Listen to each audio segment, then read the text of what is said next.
चलो भाई हम लोग स्टार्ट करते हैं अभी चैप्टर नंबर 2 के एग्जांपल्स। बहुत सारा टाइम बिगाड़ दिया है चैप्टर नंबर 2 के अंदर। बहुत सारे एक्स्ट्रा सम भी किए, बहुत सारी थियरीज भी की। ये सब कुछ कंप्लीट करके हम लोग अभी एग्जांपल का एक सेशन बना देते तो आपको एग्जांपल का पिक्चर खत्म हो जाएगा। तो एग्जांपल चैप्टर नंबर 2 मतलब कि सॉल्व्ड क्वेश्चन, जो टेक्स्ट बुक के अंदर सॉल्व है, जो टेक्स्ट बुक के अंदर सॉल्व है। पहला question, calculate the potential at a point P due to a charge 4 into 10⁻⁷ coulomb. Here charge is Q is equal to 4 into 10⁻⁷ coulomb और मुझे पोटेंशियल कहाँ पे ढूंढना है? P पॉइंट पे, जहां पे कितना डिस्टेंस पे है, कितने डिस्टेंस पे 9 सेंटीमीटर। तो position of point P, position of point P R is equal to 9 centimetre, R is equal to 9 into 10⁻⁻² metre. तो मुझे पहली चीज यहाँ पे ढूंढनी है पोटेंशियल। भाई इलेक्ट्रोस्टैटिक पोटेंशियल जो होता है V इज इक्वल टू क्या होता है? KQ/R। तो इसके ऊपर से आपको V is equal to 9 into 10⁹, 9 into 10⁹, फिर Q क्या होगा? 4 into 10⁻⁷ डिवाइडेड बाय R क्या हुआ? चलो भाई R क्या हुआ? R क्या हुआ? 9 into 10⁻², 9 कट, 9 कट। तो यहाँ पे V क्या आएगा? V क्या आएगा? 4 into 10⁻² into 10⁻²। तो यहाँ पे मुझे V मिलेगा 4 into 10⁻⁴ वोल्ट। चलो, तो मुझे वर्क वोल्ट पोटेंशियल मिल गया। अब अगर पोटेंशियल मिल गया तो उसके बाद उससे पूछा है कि अगर मैं कोई भी एक टेस्ट चार्ज को, किसको? टेस्ट चार्ज, उसका चार्ज कितना है? टेस्ट चार्ज का चार्ज है 2 into 10⁻⁹ कूलम। 2 into 10⁻⁹ कूलम को इस पोटेंशियल के अंदर लाता हूँ तो यहाँ पे लाने के लिए उसको कितना वर्क करना पड़ेगा? तो मुझे वर्क पूछा है, तो work W is equal to charge multiplied by potential. तो यहाँ पे चार्ज कितना है? Q डैश है। कितना है यहाँ पे चार्ज? Q dash. तो W is equal to charge multiplied by potential. तो यहाँ पे चार्ज कितना है? Q डैश है। तो W is equal to charge 2 into 10⁻⁹ coulomb और पोटेंशियल मुझे मिला 4 into 10⁻⁴ कूलम। तो यहाँ पे मुझे वर्क मिलेगा 4 दूना 8, तो 10⁻⁵ जूल। ओके, तो ये आपका पहला सम हो गया। Example number 1। एग्जाम्पल नंबर 1 के अंदर हमने पहले पोटेंशियल फाइंड आउट किया और बाद में हमने क्या फाइंड आउट किया? वर्क फाइंड आउट किया। अब आता है एग्जाम्पल नंबर 2। एग्जाम्पल नंबर 2 क्या कहता है? 2 charges 3 into 10⁻⁸ coulomb and -2 into 10⁻⁸ coulomb. आपको चार्जेस दिए हुए हैं। Q1 is equal to 3 into 10⁻⁸ coulomb और Q2 is equal to -2 into 10⁻⁸ coulomb. आपको ऐसे दो चार्जेस दिए हुए हैं। दोनों के बीच का डिस्टेंस, दूरी दोनों के बीच की है 15 centimetre. Q1 is equal to 3 into 10⁻⁸ coulomb, Q2 is equal to -2 into 10⁻⁸ coulomb. दोनों के बीच की दूरी, तो यहाँ पे मैं लिख सकता हूँ distance between these two charges, या तो distance between Q1 and Q2। बोलो क्या लिख सकता हूं मैं? Distance between Q1 and Q2। Distance between Q1 and Q2 कितना दिया हुआ है? 15 सेंटीमीटर। मतलब यहाँ पे R कितना आया? 15 सेंटीमीटर। मतलब यहाँ पे R कितना आया? 15 into 10⁻⁻² मीटर। कितना आया R यहाँ पे? 15 into 10⁻⁻² मीटर। अब उसने ऐसा पूछा है कि ये दोनों चार्ज को जोड़ती हुई लाइन पे, ये दोनों चार्ज को जोड़ती हुई लाइन पे कहाँ पे पोटेंशियल 0 होगा? कहाँ पे पोटेंशियल 0 होगा? इन दोनों चार्जेस को जो लाइन जोड़ रही है वहां पे कहाँ पे पोटेंशियल जीरो होगा, ऐसा उस बबुआ ने पूछा है। तो भाई बबुए, अरे वो बबुए, हमको पता है कि पोटेंशियल कैसे जीरो होता है। हमको पता है कि अगर मैं ऐसा एज्यूम करूं कि भाई ये ओरिजिन है, ओरिजिन पे मैंने Q1 चार्ज को रखा और मैंने ये पॉजिटिव एक्स एक्सिस ले ली। क्या ले ली मैंने? पॉजिटिव एक्स एक्सिस ले ली। ओरिजिन पे मैंने Q1 चार्ज को रखा और मैंने पॉजिटिव एक्स एक्सिस ले ली। तो यहाँ पे मुझे ये पता है कि क्या, ये पॉजिटिव एक्स एक्सिस, ये Q1, और अगर मैं पॉजिटिव एक्स एक्सिस पे Q2 लेता हूं तो ये उन दोनों के बीच का डिस्टेंस क्या हुआ? R। तो consider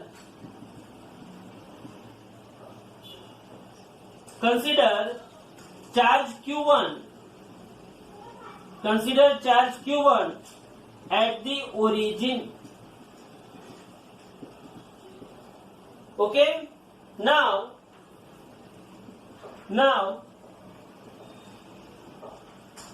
Q2 charge is placed at 15 centimeter from the origin on positive x axis.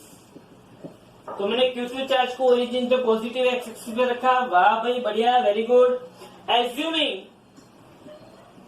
अब मुझे कोई एक पॉइंट कंसीडर करना है। तो Q1 से x डिस्टेंस पे मैं एक पॉइंट P कंसीडर करता हूं जहां पे पोटेंशियल जीरो होगा। अगर Q1 से x डिस्टेंस पे है को तो Q2 से क्या होगा? R माइनस एक्स डिस्टेंस पे होगा। तो assuming a point P at distance x from Q1, Q1 से x डिस्टेंस पे एक पॉइंट P कंसीडर किया where potential is zero, potential is zero. Okay, तो at point P potential due to Q1 plus potential due to Q2 is equal to zero. Potential due to Q1 plus potential due to Q2 is equal to zero. तो V1 क्या होगा? K Q1 by X plus V2 क्या होगा? K Q2 by, तो यहाँ पे है K Q1 by X plus K Q2 by R minus X is equal to zero. आपको पता है कि K Q1 by X is equal to, ये क्या हो जाएगा? Minus K Q2 upon R minus X। K ने K को मारा तो Q1 upon X is equal to minus Q2 upon R minus X। बोलो Q1 कितना है? 3 into 10⁻⁻8 coulomb divided by x is equal to minus into Q2 कितना है? Minus 2 into 10⁻⁸ coulomb divided by R minus x। तो यहाँ पे आप देखना चाहोगे तो आपको पता चलेगा कि माइनस माइनस क्या हो गया? प्लस 10⁻⁸ क्या हो गया? कट। तो यहाँ पे क्या होगा? यहाँ पे क्या होगा? 3/x is equal to 2/R minus x, 2/R minus x. तो इसके ऊपर से आपको पता चलेगा कि 3R minus 3x is equal to 2x। तो उसके ऊपर से 5x is equal to 3R। तो उसके ऊपर से x is equal to 3/5 into R। But R is equal to 15 centimetre. तो 3/5 इंटू 15 ये सेंटीमीटर में है। तो x इज इक्वल आपको मिलेगा 9 सेंटीमीटर। 5 3 15, 3 3 9 सेंटीमीटर। तो इसके ऊपर से आपको पता चला कि Q1 से 9 सेंटीमीटर पे, Q1 से, तो यहाँ पे आपको लिखना पड़ेगा hence potential is zero at 9 centimetre from Q1 and, अगर Q1 से 9 सेंटीमीटर पे है एंड Q1 एंड Q2 के बीच का डिस्टेंस 15 सेंटीमीटर है, तो 9 सेंटीमीटर Q1 से and 6 centimetre 6 centimetre from Q2। ये एक पॉसिबिलिटी हुई। क्या हुई? एक पॉसिबिलिटी। दूसरी पॉसिबिलिटी क्या है? ये एक पॉसिबिलिटी हुई, ध्यान से देखना। दूसरी पॉसिबिलिटी क्या है? यही सम के अंदर दूसरी पॉसिबिलिटी क्या है? यहां पे मैंने ये जो P पॉइंट कंसीडर किया है वो Q1 एंड Q2 के बीच में कंसीडर। मैं ऐसा भी कर सकता हूं कि ओरिजिन पे मैंने Q1 को ले लिया, ये Q2 है, ये Q1 है, ओके। इन दोनों के बीच का डिस्टेंस कितना है? R है। अब मैं ये x एक्सिस को एक्सटेंड करता हूं और ओरिजिन से x डिस्टेंस पे एक पॉइंट P कंसीडर करता हूं। कहां पे? ओरिजिन से x डिस्टेंस पे P पॉइंट अगर मैं कंसीडर करता हूं तो मुझे आंसर क्या मिलेगा? तो नाउ अगेन कंसीडर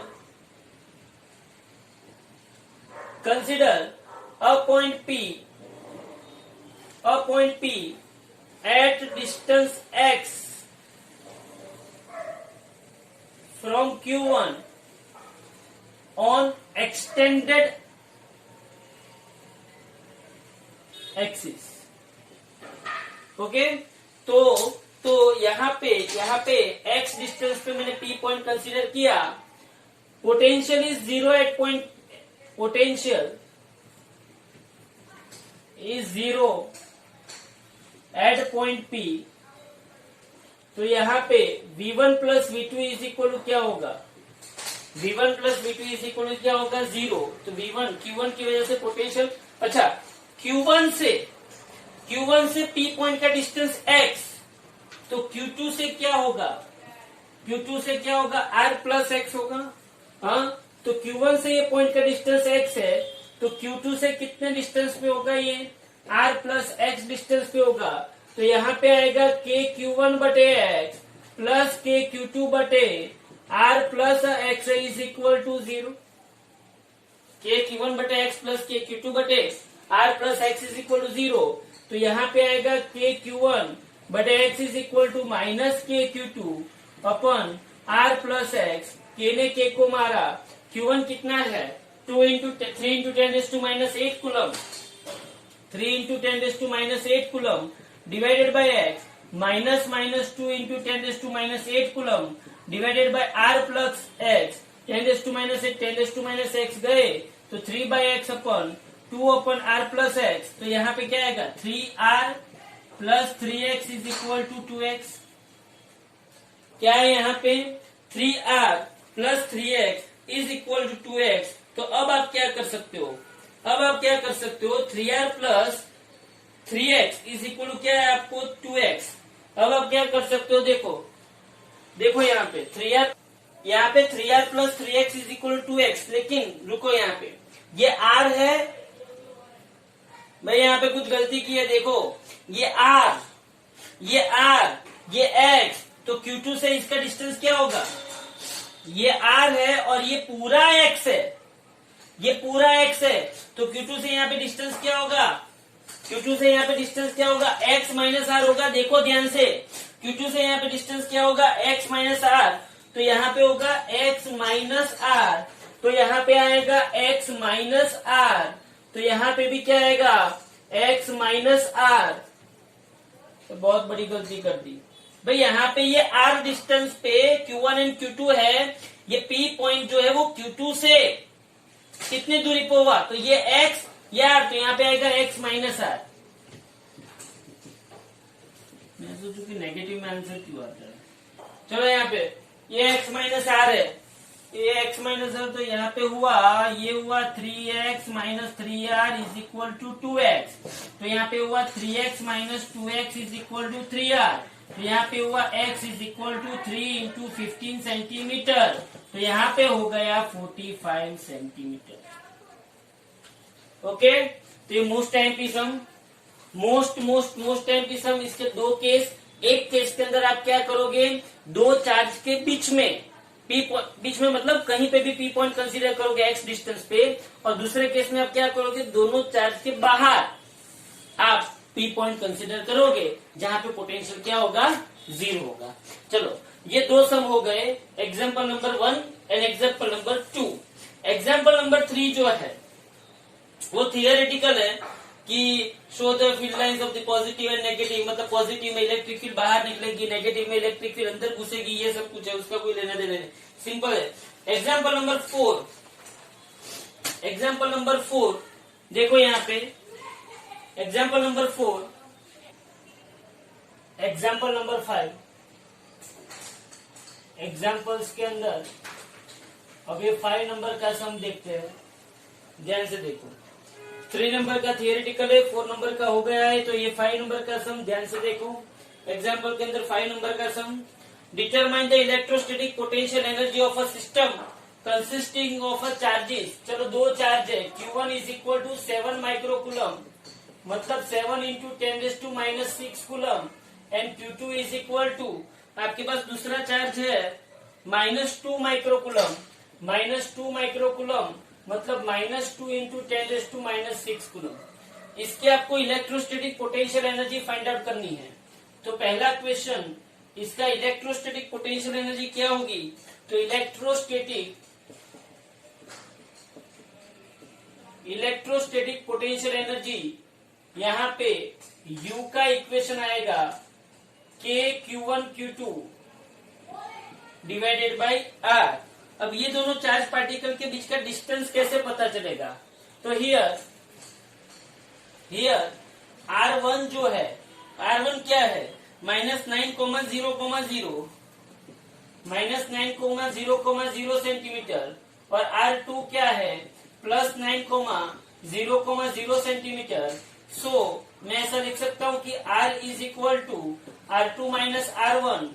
से यहाँ पे -9 है और ये प्लस है, तो आपको ऐसा आपको पता चलना, इमेजिनेशन आना चाहिए, इमेजिनेशन आना चाहिए कि ये ओरिजिन है, ये प्लस एक्स एक्सिस पे 9 सेंटीमीटर पे है और ये माइनस एक्स एक्सिस पे -9 सेंटीमीटर पे है, मतलब कि ये चार्ज Q1 हुआ और ये चार्ज Q2 हुआ। बोलो समझ में आया कि नहीं आया? ये इन दोनों के बीच का डिस्टेंस हुआ,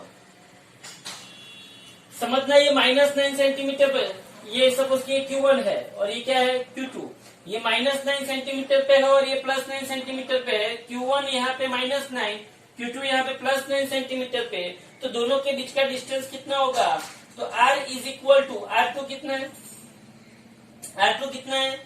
+9,0,0 माइनस R1 कितना है? -9,0,0। तो यहाँ पे आएगा 9 + 9, 0,0 सेंटीमीटर। तो यहाँ पे R मुझे मिलेगा 18 सेंटीमीटर। अगर मैं इसको मैग्नीट्यूड में रखूंगा तो 18 इंटू 10⁻² मीटर होगा। तो यहाँ पे मुझे पोटेंशियल एनर्जी ढूंढनी है। क्या ढूंढनी है यहाँ पे मुझे? Potential energy. तो potential energy U is equal to K कितना है? 9 इंटू 10⁻⁹। Q1 कितना है? 7 इंटू 10⁻⁶। Q2 कितना है? -2 इंटू 10⁻⁶ डिवाइडेड बाय R कितना है? तो 18 इंटू 10⁻²। तो आपको U मिल जाएगा। बोलो U क्या मिलेगा आपको? U क्या मिलेगा आपको? 9 2 18, 2 ने 2 को मारा, ये माइनस यहाँ पे आए, ये 7 यहाँ पे आया, इंटू 10⁻²। बोलो 9 + 2 11, तो 11 इंटू ये क्या हो गया? 10⁻⁻6 -6 -12। तो U is equal to -7 into 10⁻⁻1 joule. तो U इज इक्वल टू आया आपको -0.7 जूल। ये आपको उन दोनों के बीच की क्या मिली? Electrostatic potential energy. दूसरे क्वेश्चन में उसने ऐसा पूछा है, कि ये दोनों यहाँ पे है, यहाँ पे उसकी इलेक्ट्रोस्टैटिक पोटेंशियल एनर्जी -0.7 जूल है। अब उसको how much work is required to separate the two charges infinitely away from each other. अब इन दोनों को इनफाइनाइटली दूर भेज देना है। Now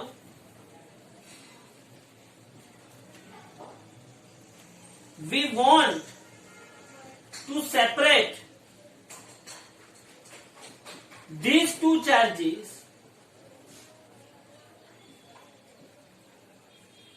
at infinite distance.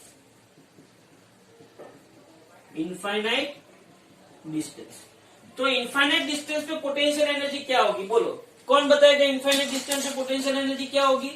Infinite distance पे पोटेंशियल एनर्जी ढूंढने के लिए बोलो potential energy U2 is equal to K Q1 Q2 by R dash, but here R dash is equal to क्या हुआ, इनफाइनाइट, तो बोलो U2 इज इक्वल टू क्या हो गया, K Q1 Q2 by infinite, तो बोलो U2 इज इक्वल टू क्या हो गया, 0 जूल हो गया, 0 जूल हो गया।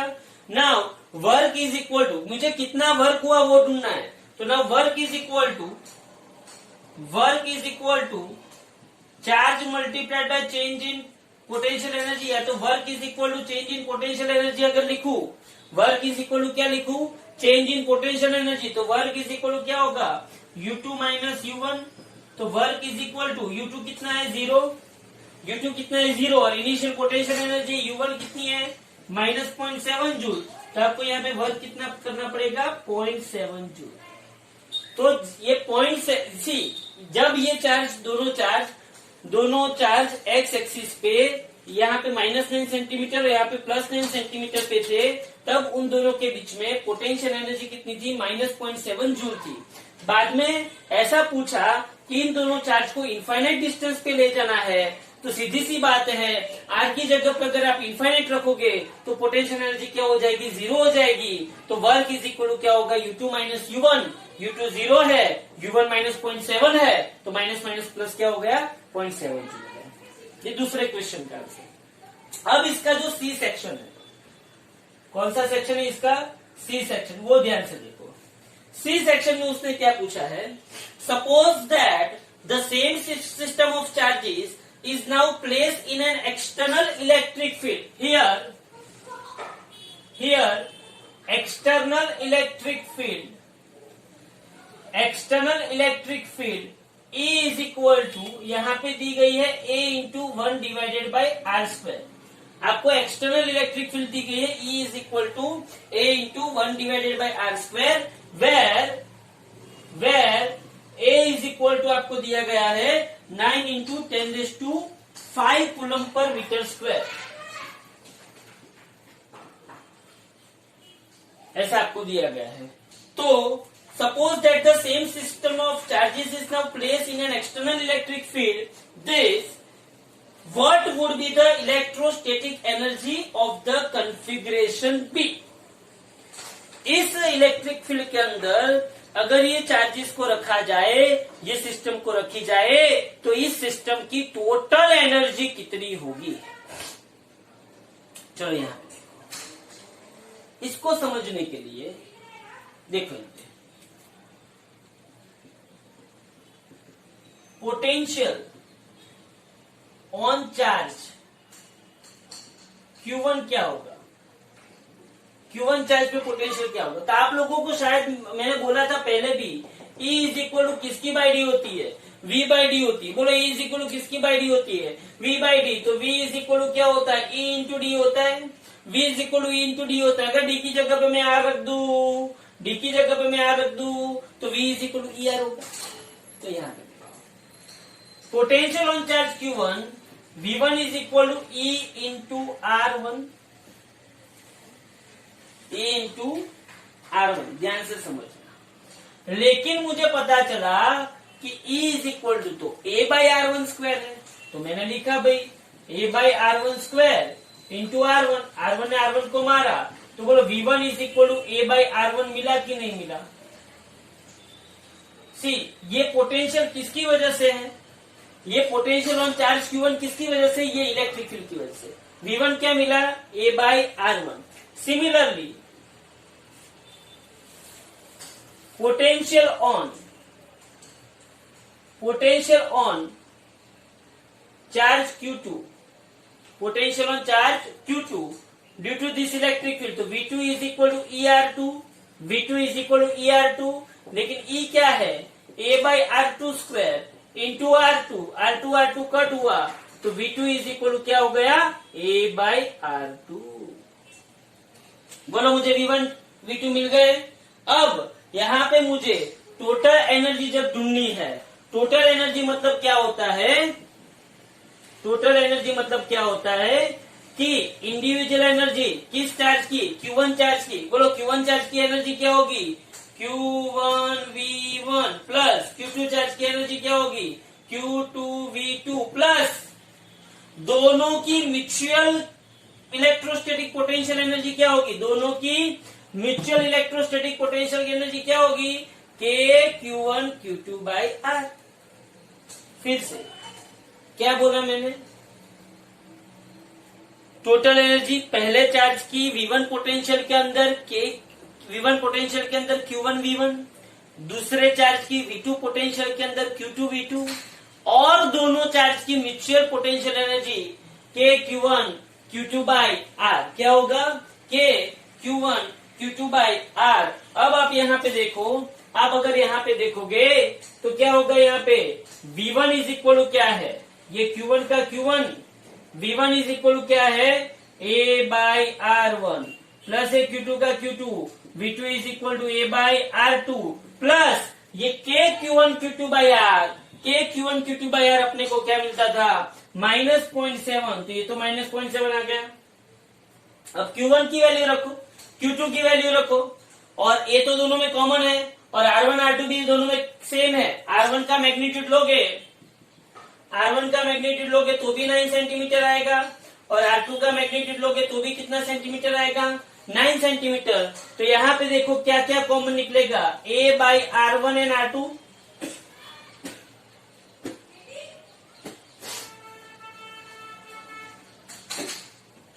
या तो यहाँ पे A को कॉमन निकालो, Q क्या है 7 इंटू 10⁻⁻6 और ये 9 इंटू 10⁻⁻2 प्लस Q2 क्या है -2 इंटू 10⁻⁻6 अपन 9 इंटू 10⁻⁻2 और ये प्लस -0.7 हुआ।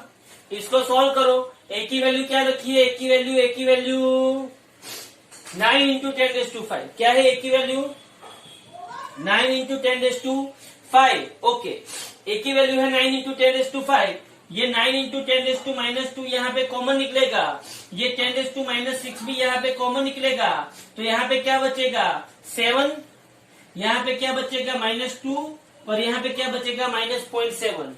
इसको सॉल्व करो तो 9 ने 9 को मारा, 5 प्लस 2 कितना हुआ 7, तो 10⁻7 इंटू 10⁻6 इंटू 5, 7 - 2 5 -0.7, तो ये 10⁻7 में से 10⁻6 गया तो कितना बचा 10⁻1, मतलब ये कितना हुआ 50 - 0.7 हुआ, तो 50 - 0.7 जो आता है वो आपकी टोटल एनर्जी आएगी, जिसका आंसर आता है 49.3। तो यहाँ पे देखो ये बहुत बड़ा सा सम है और बहुत अच्छा सम है, Q1 एग्जाम्पल में है तो बोर्ड में पूछे जाने की पॉसिबिलिटी ज्यादा है। Q1 7 microcoulomb, Q2 -2 microcoulomb. पहले हमने क्या किया, दोनों की इलेक्ट्रोस्टैटिक पोटेंशियल एनर्जी ढूंढी, उसके लिए उसने R1 एंड R2 दिए थे, Q1 एंड Q2 दोनों एक्स एक्सिस पे ही है, वो पता कैसे चला कि उसका Y एंड Z कोऑर्डिनेट क्या था, 0 था, तो R1 is equal 9 centimetre, R2 भी 9 सेंटीमीटर, तो मुझे R दोनों के बीच का डिस्टेंस पता चल गया, यहाँ पे 9 यहाँ पे 9, तो टोटल कितना हुआ 18। तो मैंने KQ1Q2/R के अंदर वो रखा, तो मुझे U इज इक्वल -0.7 जूल मिला, ये पोटेंशियल एनर्जी होगी। अब उसने ऐसा बोला कि इन दोनों चार्जेस को उठा के इनफाइनाइट डिस्टेंस पे रखना है। अगर मैं इसको इनफाइनाइट डिस्टेंस पे रखूंगा तो उसकी इनफाइनाइट डिस्टेंस पे पोटेंशियल एनर्जी क्या हो जाएगी, 0 हो जाएगी। तो U2 - U1 किया तो मुझे क्या मिल गया, वर्क मिल गया, जो मुझे पॉजिटिव वर्क 0.7 जूल मिला। अब ये जो सी सेक्शन है वो इम्पोर्टेंट है। सी सेक्शन के अंदर एक्सटर्नल इलेक्ट्रिक फील्ड क्या दिए, E is equal to A/R²। क्या दिया है, E is equal to A/R², और A क्या दिया है 9 इंटू 10⁻5 कूलम पर मीटर स्क्वायर। आपको क्या समझना है कि पोटेंशियल ऑन चार्ज Q1, आपको मैंने बताया कि E इज इक्वल टू क्या है V/D, E is equal to V/D, तो V इज इक्वल टू क्या होगा, E इंटू D होगा, D की जगह पे मैंने क्या रख दिया R, तो V इज इक्वल टू क्या आया, ER आया। तो potential on charge Q1 V1 is equal to ER1, लेकिन E क्या है A/R1² इंटू R1 कट हुआ तो V1 इज इक्वल टू क्या हुआ A/R1। Similarly V2 is equal to क्या हुआ A/R2। तो मुझे टोटल एनर्जी मिल जाएगी Q1 V1 plus Q2 V2 plus Q1 Q2 upon R Q1 V1, V1 की जगह पे क्या रखा A by R1, Q2 V2, V2 की जगह पे क्या रखा A बाई R2 और K Q1 Q2 by R की जगह पे क्या रखा -0.7। बाद में आप वैल्यूज रखोगे तो आपको आराम से आंसर मिल जाएगा। मोस्ट टाइम क्वेश्चन, अच्छी तरह से इसको प्रिपेयर करना। 3 पार्ट है इसके, ओके। चलो उसके बाद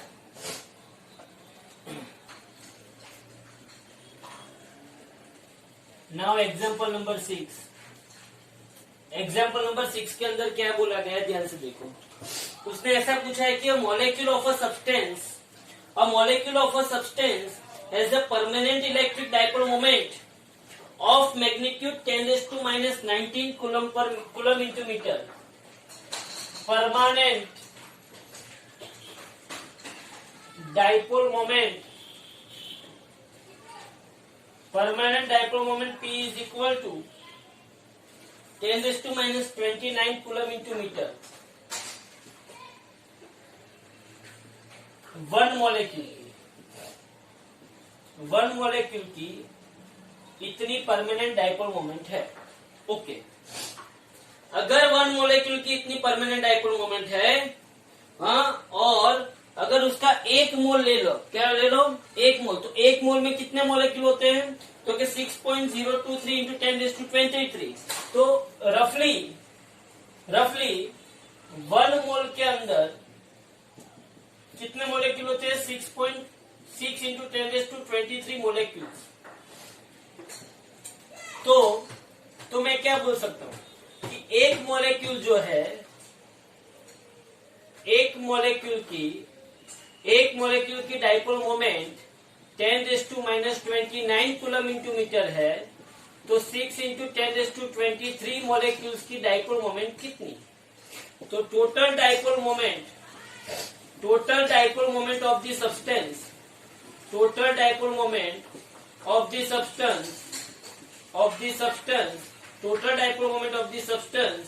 P is equal to 6 into 10⁻23 into 10⁻29। यहाँ पे P is equal to क्या आ गया, 6 इंटू 10⁻6 कूलम इंटू मीटर। बोलो पता चला।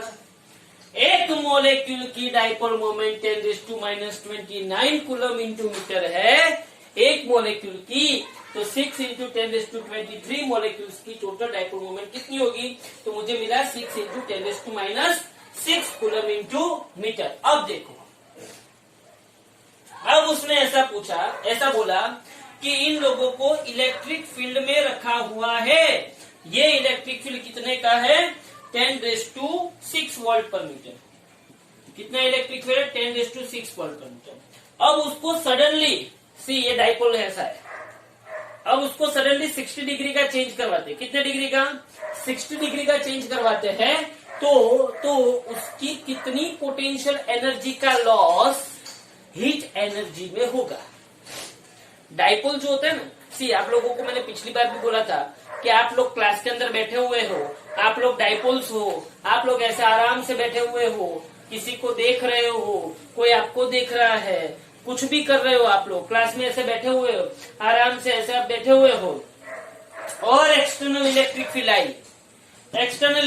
आई, तब आपने अपनी मुंडी घुमा के, आपकी इच्छा नहीं थी, फिर भी आपने अपनी मुंडी घुमा के वो एक्सटर्नल इलेक्ट्रिक फील्ड की डायरेक्शन में देखना स्टार्ट किया। कितना डिग्री आपने घुमाया, 60 डिग्री घुमाया। कितना डिग्री घुमाया, 60 डिग्री। तो इनिशियल पोटेंशियल एनर्जी क्या थी, वो घुमाने में आपने कुछ वर्क किया, वो घुमाने में आपने क्या किया, कुछ वर्क किया, और वो वर्क उसकी हीट एनर्जी में कन्वर्ट हुआ। तो यहाँ पे देखो, इनिशियल पोटेंशियल एनर्जी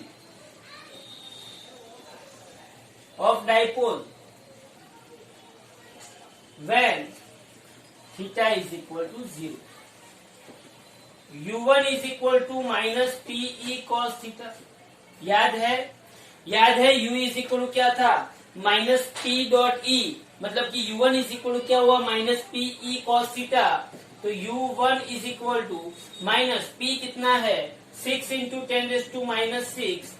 E कितना है, बोलो E कितना है, E कितना है, बोलो E कितना है, 10⁻6। कितना है, 10⁻6, और ये क्या हुआ, cos 0।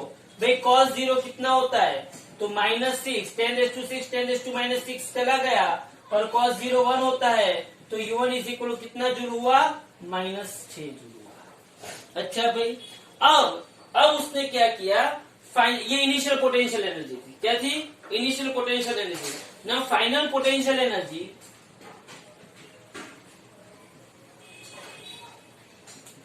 Final potential energy when theta is equal to कितना डिग्री था, 60 डिग्री, तो U2 इज इक्वल टू, वापिस में लिखता हूं -PE cos थीटा, तो U2 is equal to minus P कितना था, 6 इंटू 10⁻⁻6, E कितना था 10⁻⁶, और यहाँ पे क्या आएगा, cos 60 आएगा।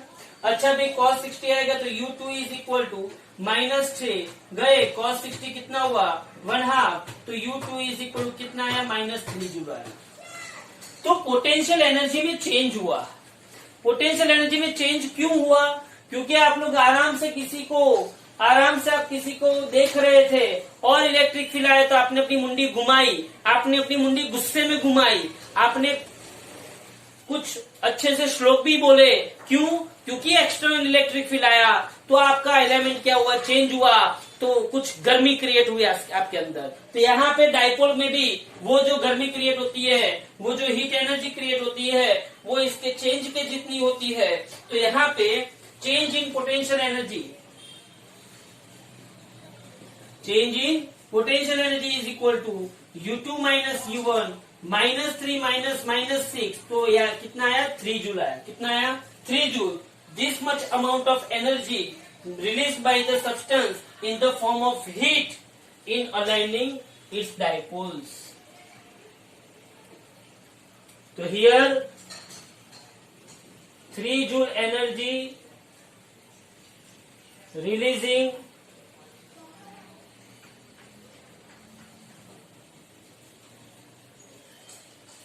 due to, in the form of heat, in the form of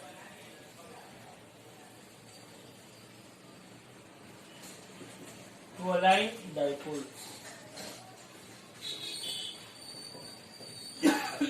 in external electric field।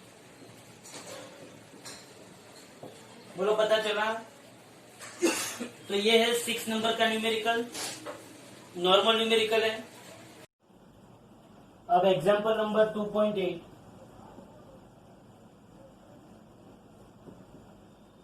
Example number 8, उसमें ऐसा बोला हुआ है कि slab of material of dielectric constant K has the same area as the plates of a parallel plate capacitor।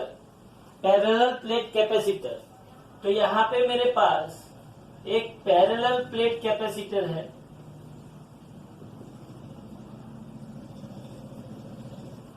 ऐसा,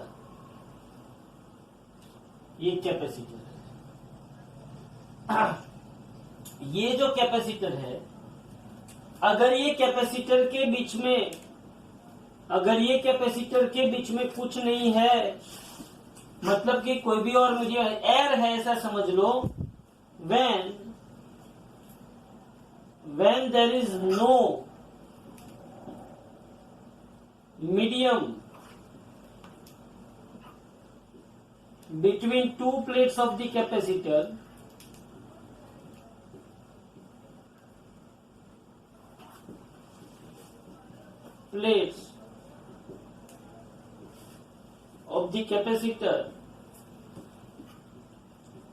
electric field क्या होगा उन दोनों के बीच में, इलेक्ट्रिक फील्ड क्या होगा, E0 होगा। क्या होगा, इलेक्ट्रिक फील्ड E0। अब उसने क्या पूछा है, और मैं ऐसा भी लिख सकता हूं कि इन दोनों प्लेट के बीच का डिस्टेंस अगर D है, क्या है, इन दोनों प्लेट के बीच का डिस्टेंस अगर D, थोड़ा सा डिस्टेंस बढ़ा देता हूं तो फिगर अच्छी बनेगी। अगर ये दोनों प्लेट के बीच का डिस्टेंस D है, तो ध्यान से देखो, अगर ये दोनों प्लेट के बीच का डिस्टेंस D है, तो सीधी सी बात है, यहाँ पे E0 इज इक्वल टू आएगा V0 बाई D। ओके, अब उसने ऐसा बोला कि मैं ऐसा डाइलेक्ट्रिक मटेरियल अंदर रख रहा हूं, मैं ऐसा डाइलेक्ट्रिक स्लैब अंदर रख रहा हूं कि जिसका एरिया प्लेट की एरिया जितना ही है, लेकिन उसकी जो थिकनेस है वो 3/4 d है। मतलब कि dielectric constant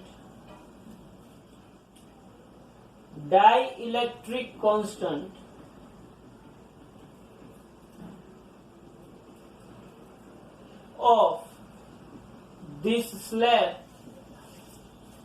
is K. Thickness of this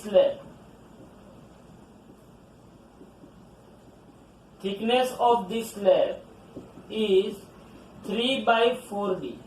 समझो ध्यान से, ये दो प्लेट के बीच का डिस्टेंस d है। अब इसके अंदर मैं जो डाइइलेक्ट्रिक स्लैब इंसर्ट कर रहा हूं उसकी थिकनेस 3/4d है। मतलब कि अगर मैं ये डिस्टेंस का 4 भाग करूं, कितने पार्ट करूं मैं?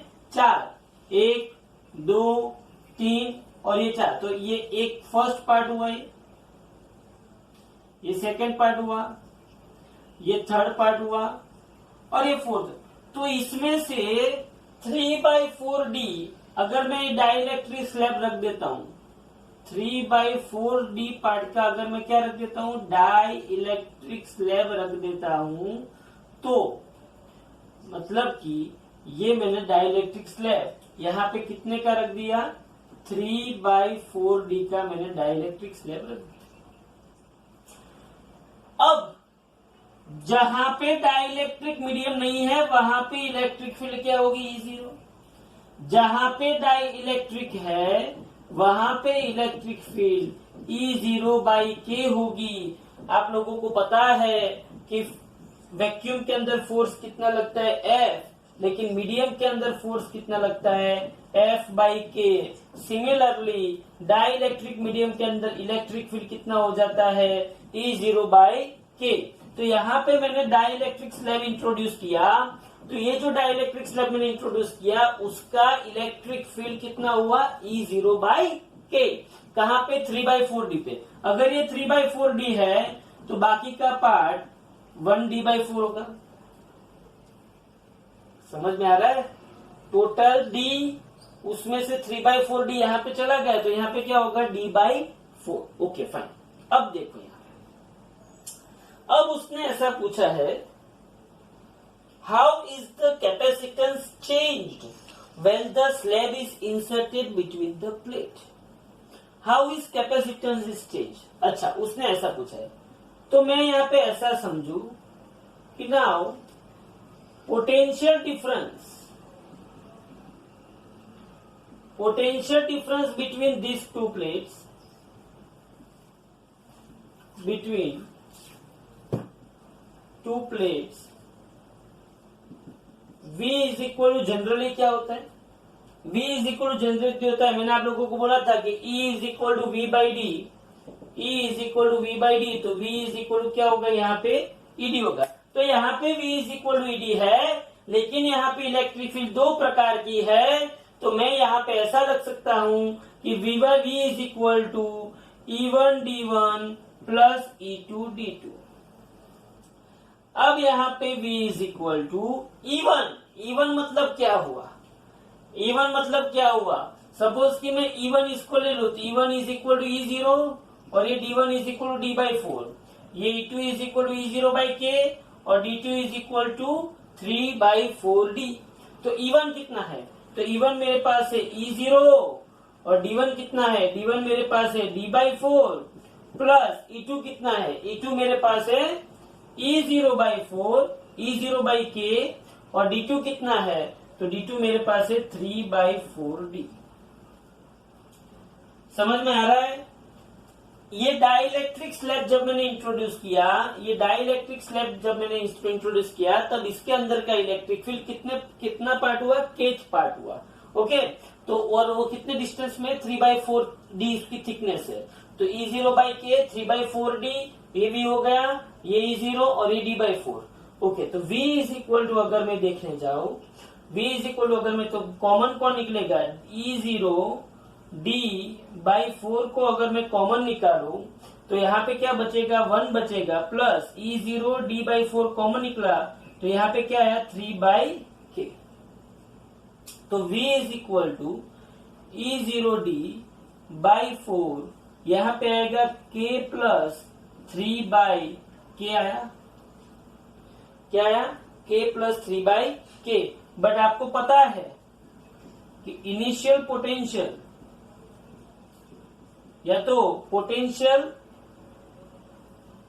या तो ऐसा बोल सकते हैं कि potential in the absence of dielectric, potential in the absence of dielectric, V0 is equal क्या होगा? E0 इंटू डी होगा। तो मैं यहाँ पे ऐसा लिख सकता हूं कि V is equal to V0, E0 D की जगह पे मैंने क्या रखा? V0, और ये आएगा K प्लस 3/4k। बोलो क्या हुआ? तो इसका मतलब ये हुआ कि जो पोटेंशियल है, क्या है? पोटेंशियल बढ़ा। समझना ध्यान से, पोटेंशियल बढ़ा जब मैंने कैपेसिटर की दो प्लेट के बीच में क्या रखा? डाइलेक्ट्रिक मटेरियल रखा। जब मैंने कैपेसिटर की दो प्लेट के बीच में डाइलेक्ट्रिक मटेरियल रखा तो पोटेंशियल बढ़ा। किससे? कौन सा फैक्टर से बढ़ा? k plus 3/4k। पोटेंशियल बढ़ा k प्लस 3/4k। ओके, फिर से बोल रहा हूं, जब मैंने कैपेसिटर की दो प्लेट के बीच में डाइलेक्ट्रिक स्लैब रखा तो पोटेंशियल कितना बना? V is equal to V0 into k plus 3/4k। Okay fine. अब उसने क्या पूछा है? उसने पूछा है कैपेसिटेंस के बारे में। किसके बारे में? कैपेसिटेंस। कैपेसिटेंस क्या है? C is equal to Q0 by, capacitance का इक्वेशन क्या है? कैपेसिटेंस का इक्वेशन है C is equal to Q0/V। क्यों मैंने यहाँ पे Q0 रखा? तो Q0 इसलिए रखा क्योंकि चार्ज में कोई चेंज होता नहीं है, चार्ज ऑलवेज रिमेन्स कांस्टेंट। तो यहाँ पे Q0 जो चार्ज है, यहाँ पे here charge Q0 will remain unchanged on the plates या तो on the capacitor। तो C is equal to Q0। बोलो V की जगह पे क्या लिखेंगे? V0 into k plus 3/4k आएगा। बट आपको पता है कि C0 इज इक्वल क्या होता है? Q0/V0 होता है। तो C is equal to C0 into 4k upon k plus 3। C is equal क्या आया? समझ में आया? C इज इक्वल Q0/V0 की जगह पे C0 रख दिया और 4k ऊपर चला गया। तो इसका मतलब ये हुआ कि C is equal to C0 4k upon k plus 3। बोलो पता चला ये? मोस्ट एमपी सम। एग्जाम्पल की ये चैप्टर के सभी सम बहुत ही इंपॉर्टेंट सम है। क्या किया इसके अंदर? मैंने पैरेलल प्लेट कैपेसिटर लिया। पैरेलल प्लेट कैपेसिटर पे जब कुछ भी नहीं था दो प्लेट के बीच में, तब इलेक्ट्रिक फील्ड क्या थी? E0 इज इक्वल क्या था? V0/d। लेकिन जब मैंने 3/4d थिकनेस वाला डाई इलेक्ट्रिक स्लैब, जिसका एरिया कैपेसिटर की प्लेट के एरिया जितना ही था, ऐसा स्लैब मैंने कैपेसिटर की दो प्लेट के बीच में इंसर्ट किया, तब क्या हुआ? अगर ये 3/4d ये स्लैब ले गया तो बाकी के पार्ट में कितना डिस्टेंस बचा? d/4 डिस्टेंस बचा। और potential is equal to electric field into distance है। तो यहाँ पे इनिशियल इलेक्ट्रिक फील्ड E0 था। कब? जब डाई इलेक्ट्रिक स्लैब एंटर नहीं हुआ है, और इतने पार्ट में अभी भी डाई इलेक्ट्रिक स्लैब नहीं है। तो E1 इज इक्वल क्या हुआ? E0। D1 इज इक्वल क्या हुआ? D/4 plus E2 is equal क्या हुआ? डाई इलेक्ट्रिक स्लैब की वजह से इलेक्ट्रिक फील्ड घटा। कितना घटा? E0/k। और D2 इज इक्वल क्या हुआ? 3/4d हुआ। अब इसमें E0 इंटू D/4 कॉमन निकाल दो तो ये 1 प्लस 3/k आ जाएगा। 1 प्लस 3/k, k यहाँ पे गया तो k plus 3/k, k plus 3। ये E0d क्या है? E0d को मैं क्या समझ सकता हूँ? V0 समझ सकता हूँ, इनिशियल पोटेंशियल समझ सकता हूँ। तो E0d को मैंने V0 बोला तो V is equal V0 into k plus 3/4। 4K, मतलब पोटेंशियल बढ़ता है, डाइलेक्ट्रिक स्लैब इंसर्ट करने से पोटेंशियल बढ़ता है। और मुझे कैपेसिटेंस का इक्वेशन पता है, C is equal to Q0 by V, C is equal to Q0 by V. क्यों Q0?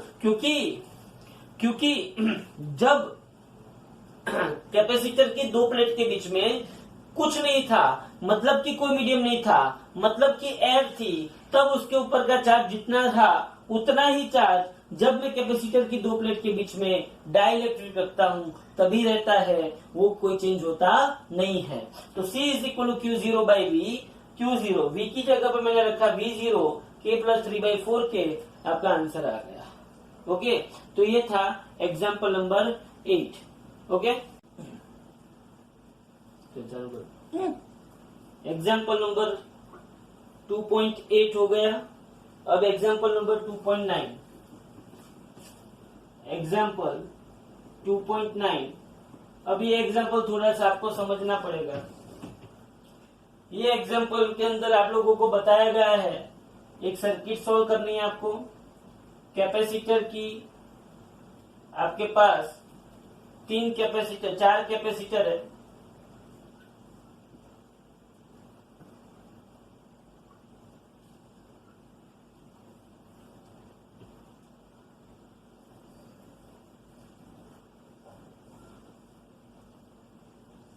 और ये चार कैपेसिटर को यहाँ पे जो पोटेंशियल है बैटरी, वो 500 वोल्ट की बैटरी है।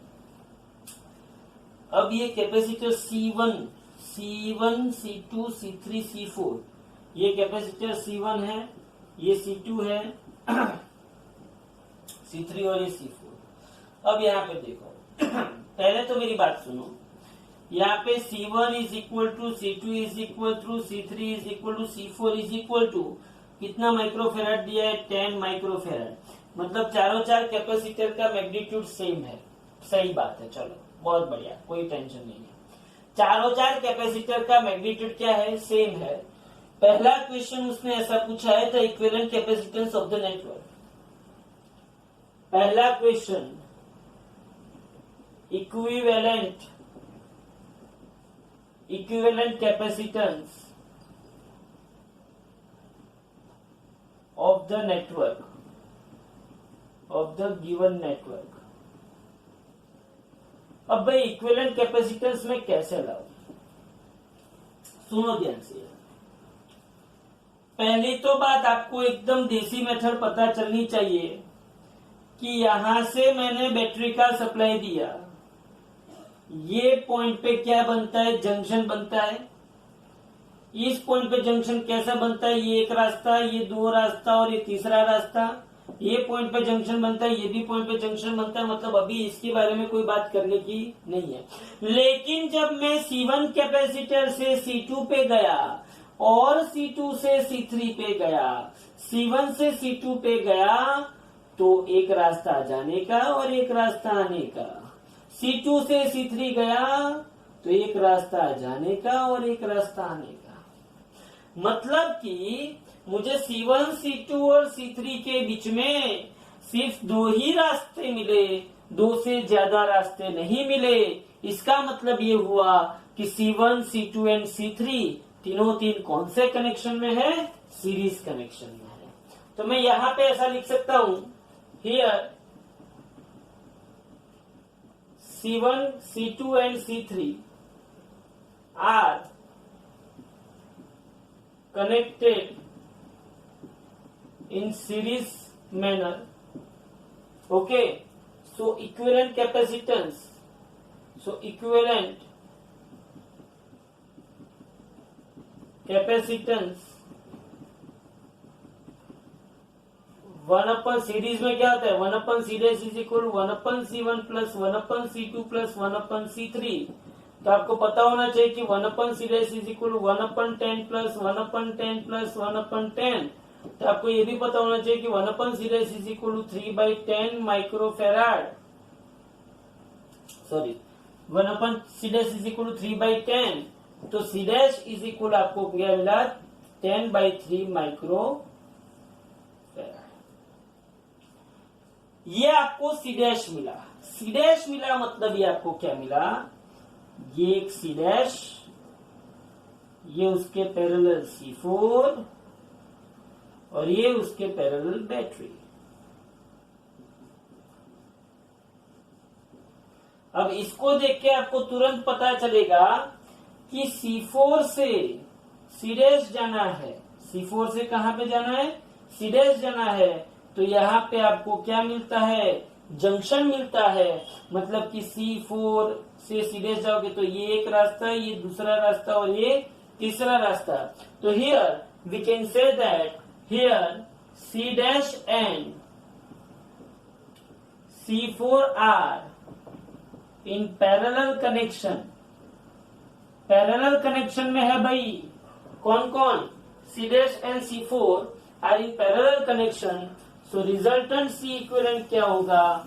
C' plus C4 is equal 10/3 plus 10 microfarad. तो C इक्विवेलेंट इज इक्वल 10 3 30, 30 प्लस 10 40, तो 40/3 इंटू 10 या तो 40/3 माइक्रोफेराड। तो ये आपको क्या मिला? Equivalent capacitance of this circuit. मतलब ये आपको ऐसा मिला, C' एंड C4 आपने कंबाइन किए तो आपको ऐसा मिल गया। ये क्या आ गया? C इक्विवेलेंट और ये प्लस माइनस और ये 500 वोल्ट। फाइन, ये समझ में आया? सिंपल। ये तीनों तीन क्या हो गए? ये तीनों तीन क्या हो गए? सीरीज में हो गए। ये तीनों तीन क्या हो गए? सीरीज में हो गए। इसके साथ C4 पैरेलल हो गया। बात खत्म हो गई। आपको इक्विवेलेंट कैपेसिटेंस मिल गया। अब उसके बाद का क्वेश्चन है the charge on each capacitor. मुझे हर एक कैपेसिटर के ऊपर का चार्ज फाइंड आउट करना है। अब चार्ज फाइंड आउट करने के लिए अपने पास एक ही इक्वेशन है, Q is equal to C। उसके अलावा अपने पास कोई इक्वेशन नहीं है चार्ज फाइंड आउट करने के लिए। तो हम कैसे चार्ज फाइंड आउट करें? अब सोच यहां पे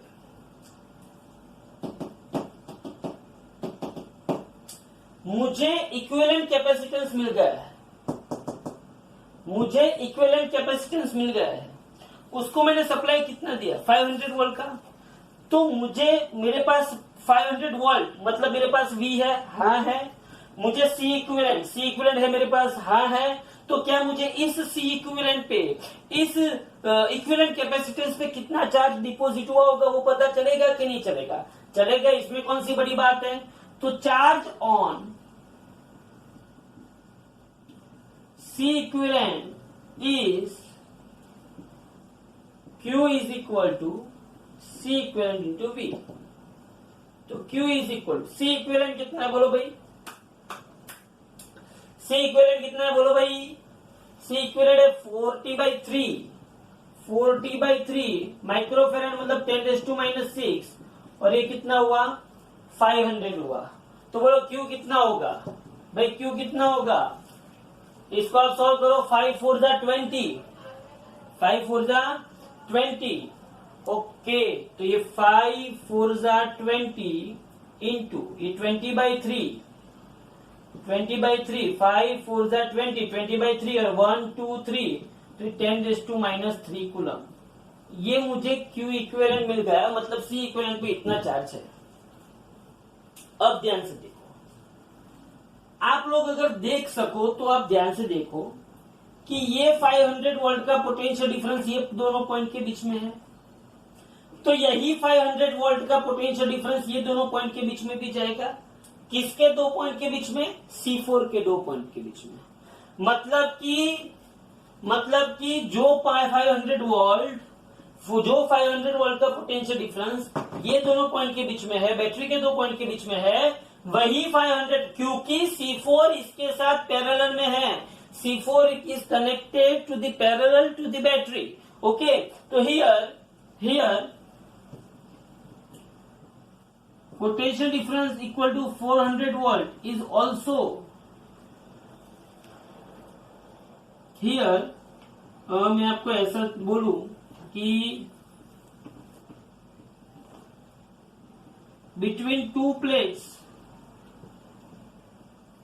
of C4 potential difference is also 400 volt. अगर मैं आपको ऐसा बोलूं तो चार्ज ऑन C4 Q4 क्या होगा, C4 इंटू V होगा। अरे भाई सीधी सी बात है, ये दो पॉइंट के बीच में पोटेंशियल डिफरेंस 500 है, तो ये दोनों पॉइंट के बीच में भी पोटेंशियल डिफरेंस क्या होगा, 500 होगा। तो सीधी सी बात है 500 वोल्ट यहाँ पे लगेगा, तो Q4 is equal to C4 मतलब 10 इंटू 10⁻⁻⁶, और ये कितना होगा 500 वोल्ट, तो Q4 is equal to 5 into 10⁻³ coulomb आ गया।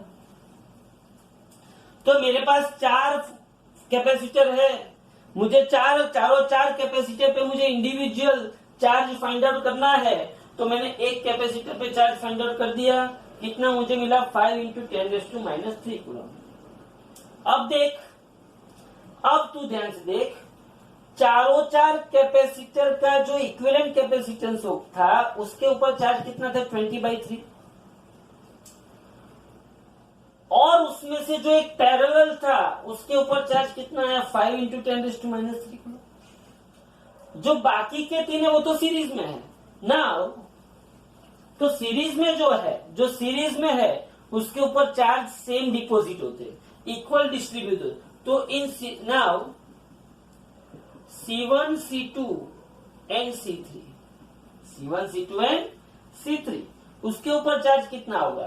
तो पहले तो मेरी बात सुनो, जैसे ये 500 वोल्ट C4 पे अप्लाई हुआ वैसे 500 वोल्ट C' पे अप्लाई होगा कि नहीं होगा। तो सेम सिचुएशन यहाँ पे अगर मैं लगाऊं कि between two plates of C' potential difference is also 500 volt. तो between two plates of C' potential difference is also 500 volt. Okay, कितना है पोटेंशियल डिफरेंस 500 वोल्ट। अच्छा भाई बहुत बढ़िया। तो बोलो इसके ऊपर कैपेसिटेंस कितना होगा, तो Q' चार्ज कितना होगा, तो Q' is equal to C'V। बोलो C' कितना है 10/3 माइक्रोफेराड, तो Q' is equal to 10/3 into 10⁻⁶ into 500। तो बोलो कितना होगा, Q' is equal to 5/3 into 10⁻³ coulomb. बोलो पता चला, Q4 मिल गया। ये तीन कैपेसिटर का जो इक्विवेलेंट कैपेसिटेंस था उसके ऊपर चार्ज मिल गया। तो now C1 C2 and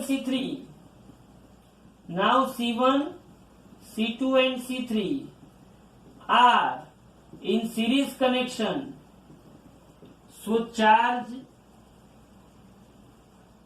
so each capacitor has same charge. Each capacitor has same charge. अगर सेम चार्ज है इसका मतलब ऐसा हुआ, that is Q1 is equal to Q2 is equal to क्या होगा Q3 is equal to 5/3 into 10⁻³ coulomb. Charge वाला देख लो, Q is equal to CV equation में यूज करूंगा। ये इसको ध्यान से देख लो, यही 500 वोल्ट C4 पे भी अप्लाई हुआ, 500 वोल्ट C' में भी अप्लाई हुआ। C4 पे जो अप्लाई हुआ तो Q4 is equal to C4 into V, Q4 is equal to C4 into V होगा। तो C4 मुझे पता है, V मुझे पता है, तो मुझे Q4 मिल गया। बोलो इतना पता चला कि नहीं चला, हाँ भाई पता चला। अब यही 500 वोल्ट किस पे अप्लाई हो गया C' पे, तो between two plates of C' potential difference is 500 volt. तो ये जैसे यहाँ पे Q4 is equal to C4 भी किया था वैसे यहाँ पे Q' is equal to C' भी कर दीजिए। C' की वैल्यू रखो, V की वैल्यू रखो, आपको Q' मिल गया ना। ये तीन कैपेसिटर किस में है, सीरीज में है। सीरीज में है मतलब ये जो चार्ज आया वही चार्ज तीन पे होगा। तो Q1 is equal to Q2 is equal to Q3 is equal to 5/3 into 10⁻³ coulomb. तो ये हो गया आपका एग्जाम्पल नंबर 9। ओके,